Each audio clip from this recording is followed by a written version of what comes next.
Welcome to the Deep Dive, the show where we dig into the sources, cut through the noise, and hand you the good stuff, the real wisdom. That's the plan. Today, we're plunging into the very green world of houseplants.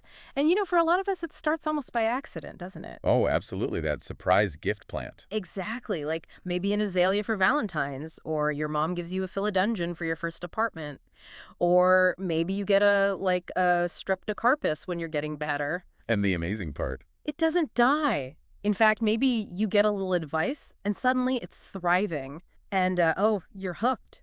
It's a classic gateway, isn't it? That first little success story. But, bringing plants indoors, it goes deeper than just looking nice. It's kind of an act of self-care. Connects you to the environment. So it's not just aesthetics then. You're saying there are actual, measurable benefits beyond just prettying up the room. For sure. Think about it. Beating the winter blues with, a splash of spring right there in your living room. Or helping you focus because the air is cleaner, more oxygen. Houseplants release moisture, which is great against that dry central heating air. And yeah, they make oxygen. Plus, there's this quiet emotional thing, fulfilling that need to have other living things around. It's not just decor, it's like a tiny ecosystem supporting you. Yeah, I get that. I really do. And for so many of us, maybe in apartments or houses with tiny yards or shady yards, indoor gardening is the perfect fix. You get to garden year-round. No matter the weather outside. And honestly, they do have needs, but overall, houseplants are maybe a bit less time-consuming than outdoor gardening. Generally, yeah. Fewer weeds, definitely less back-breaking work, and the variety. Wow. It's incredible. You can have plants from rainforests, deserts. Yeah. They really are like living art. Like what? Give me an example. Oh, imagine like a bright bromeliad on your table, that sort of jewel-like flower coming out of those amazing leaves. Or a staghorn fern on the wall, those antler-like fronds. Yeah. They grow and change. It's way better than a painting because it's alive. Okay, I'm sold on the why. So today, our mission is basically to give you a shortcut. We're diving into Barbara Damrosch's The Garden Primer, specifically the houseplant wisdom. Right, taking all that dense gardening knowledge. And making it practical, engaging, easy to grasp, especially if you're, navigating college life or just curious about adding more green. We'll start big picture, then get into the specifics, step by step. And no pictures needed. Yeah. Just pure description. We want to show how this connects to, sustainable living, organic growing, everyday success, helping you make your own space greener, healthier. Okay, let's kick off with core principles. What's the absolute first thing to grasp? Right. First off, remember, they might look like artworks, but they are alive, What? living things with very specific individual needs. So finding the right spot isn't just about where it looks good. Exactly. It's about where it will thrive. Yeah. Where it gets the right light, the right temperature, the right humidity. Sometimes you pick the spot, then the plant. Other times you have a plant and you need to find its perfect spot. Got it. Not one size fits all. And you mentioned things being interconnected. Yes. That's crucial. It's a holistic thing. Yeah. The pot affects water needs. More light means more fertilizer. The season changes everything. Lots of plants rest in winter. You have to look at the whole picture. It's like conducting an orchestra almost. Kind of. Yeah. And before we dive deeper, a really important safety note. Oh. Yeah. Some common houseplants, actually toxic to people, pets, or both. Things like philodendron, dieffenbachia, oleander, poinsettia, even mistletoe. Wow. Okay. So the rule is simple. Don't let kids or pets nibble any plant unless you know for sure it's safe food, and display the toxic ones well out of reach. Seriously, better safe than sorry. That's vital. Okay, so the foundational trio you mentioned, light, temperature, humidity, that sounds like the bedrock. Yeah. Let's start with light, the plant's food source. Right. And indoor light is, well, it's tricky compared to outdoors. So. Outdoors, light is pretty uniform, comes from everywhere. Indoors, it's often directional. Plants lean towards windows, get light on one side. Modern homes with big windows help, and artificial light has improved a lot. Like fluorescence? Fluorescent lights are actually excellent. Give them 14, 16 hours a day. Plants love it. Incandescent bulbs, not so great. Too much heat. Ah, so you could use fluorescence to, say, get a plant to flower, then move it somewhere else to show it off. Exactly. It's a neat trick. It's all about finding that sweet spot.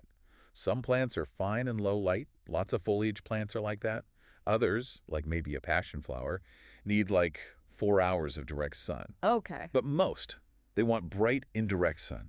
Think light bouncing off white walls filtered through curtains, or maybe that softer morning or late afternoon sun from an east or west window, north windows. Great for plants needing no direct sun at all. So how do you tell if your plant's not getting enough light? What are the signs? Good question. It's pretty obvious usually. Leaves get thin, smaller. Stems stretch out between the leaves. That's what we call leggy. That's kind of gangly. Right, leggy. I've seen that. Yeah. The plant might physically bend towards the light. It might even drop leaves. And crucially, it probably won't bloom. And too much light. That shows up too. Leaves turn yellow, then brown, either between the veins or on the edges. Looks like a sunburn, basically. Okay, light covered. Let's move to temperature. Some plants are easygoing, like us, but others are fussy. That's right. Like if you live in a really warm apartment, especially in winter, you might find it hard to keep cool, loving plants happy.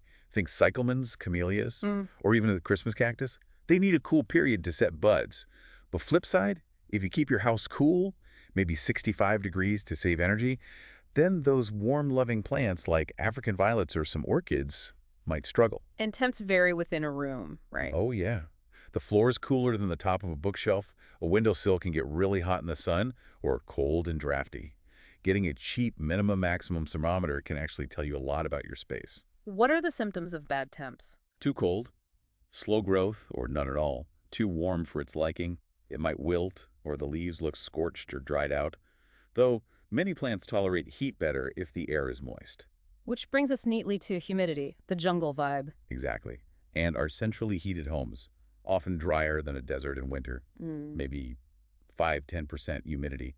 That's why our skin gets dry. Ah, makes sense. Most plants prefer more like 50–60%. How do you know if it's too dry for them? Young leaves might be small, yellowed, or just not form right. Older leaves might dry up, turn brown, drop off. Too much humidity, though. That can cause problems, too. Mold, mildew, soggy spots, rotting buds.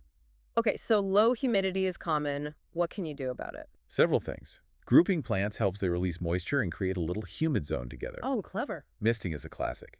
Use warm water, spray around the leaves, not directly on them, especially on fuzzy leaves like African violets. Do it daily if you can. And those humidity trays you mentioned earlier. Yep. Shallow tray, pebbles, water. Plant pot sits on the pebbles above the water line. Evaporation does the trick. Or just a tray of water near a radiator. Any other tips? Yeah. Put humidity levers in the bathroom or kitchen, usually more humid there. Or, get a room humidifier if you want real jungle air. Too much humidity. A dehumidifier or just a fan for air circulation works. Right. So we've got the environment sorted: light, temp, humidity. Now let's talk about actually getting and potting the plant. Buying tips first. Okay. First rule when buying. Inspect closely. Check for bugs, disease signs. Look under leaves. You want a compact plant? Good color. Should you check the roots? Good idea. Gently tip it out if you can, or check the bottom holes. If roots are packed or coming out, it might be pot-bound, stressed. Ask questions. Get care info. Okay, you bring it home. Pot size. How critical is that? Really critical. Rule of thumb. Pot should be maybe an inch wider all around than the root ball. Too small. Pot-bound. Roots choke themselves. No room for soil, water, food. And too big. Holds too much water. Not enough air for the roots. They can actually drown and rot.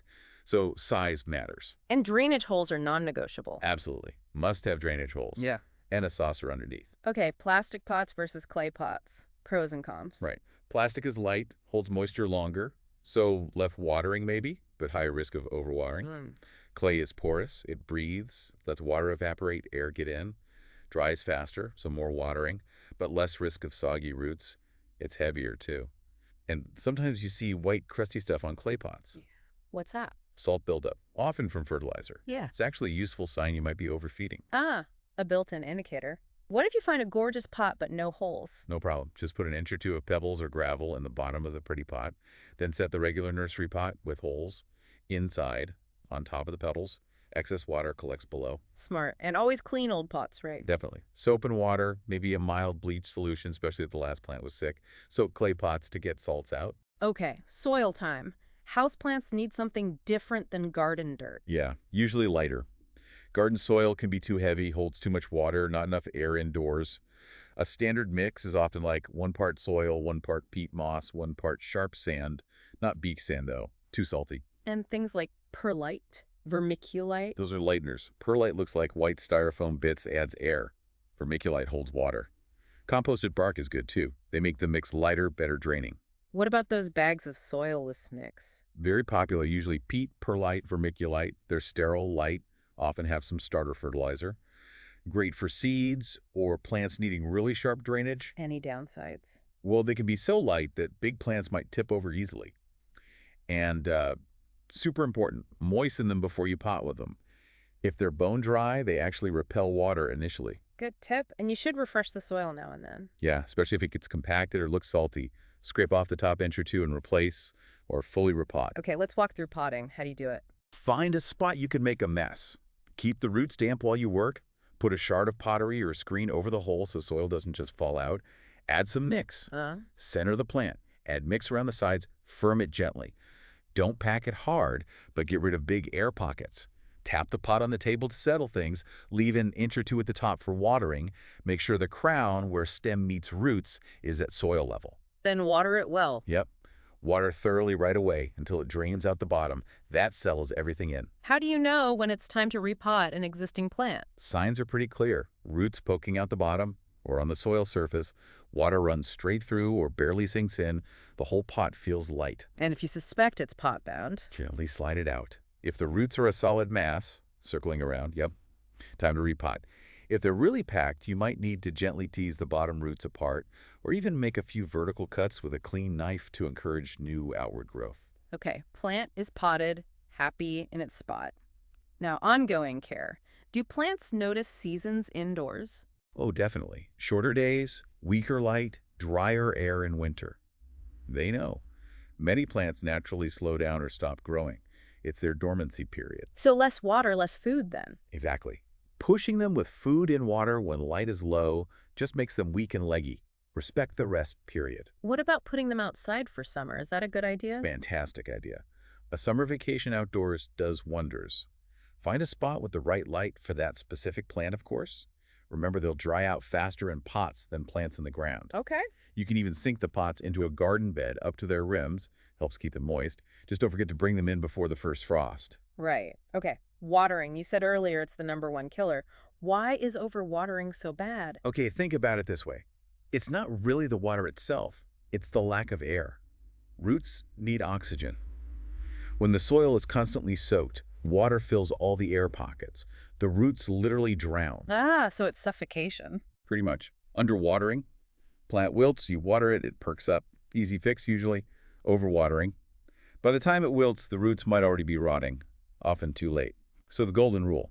If you're not sure, wait another day. Underwater slightly rather than overwater. Got it. And how to water? Water thoroughly. Use room temp water.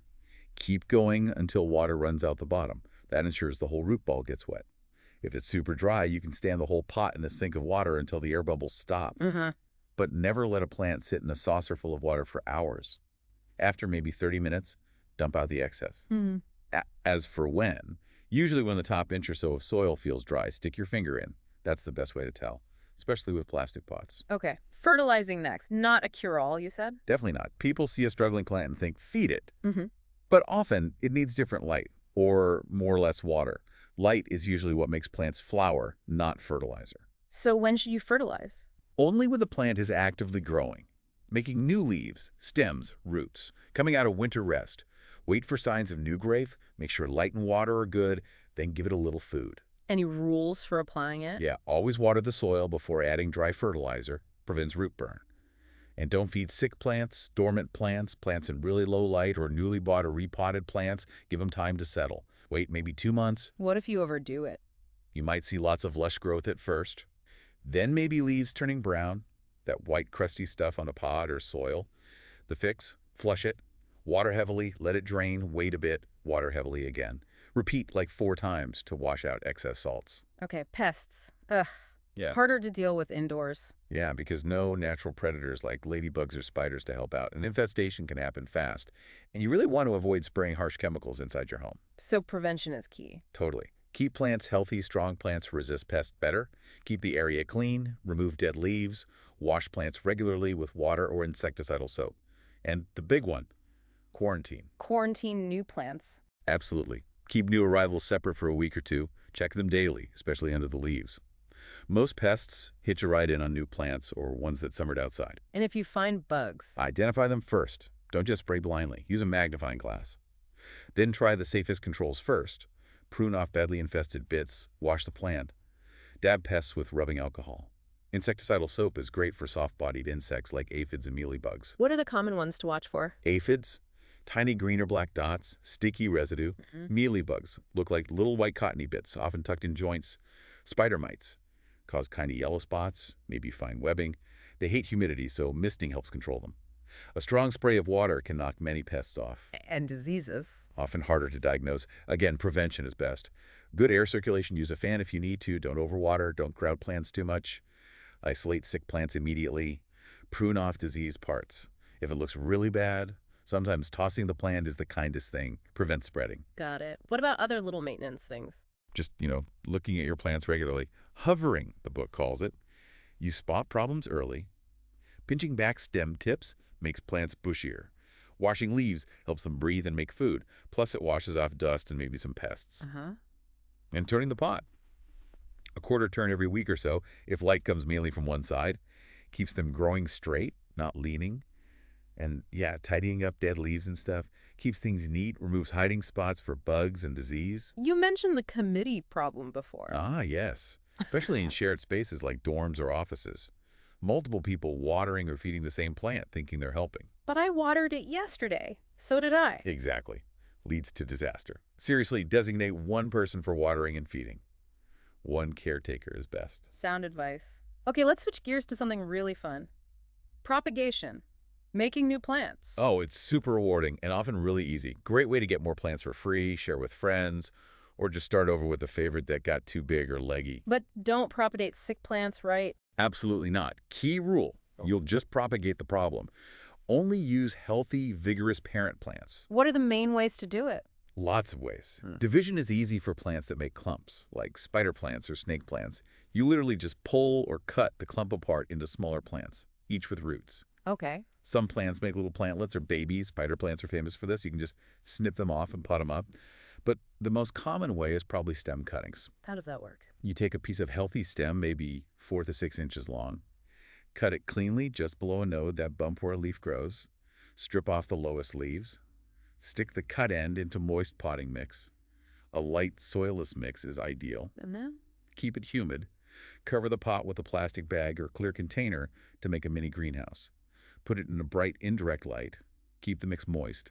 In a few weeks, usually 2-5, it should root. You can test by giving a very gentle tug. If there's resistance, it has roots. Wow, cool. It really is like free plant. Totally. It's a great way to save money, share with friends, builds a little green community.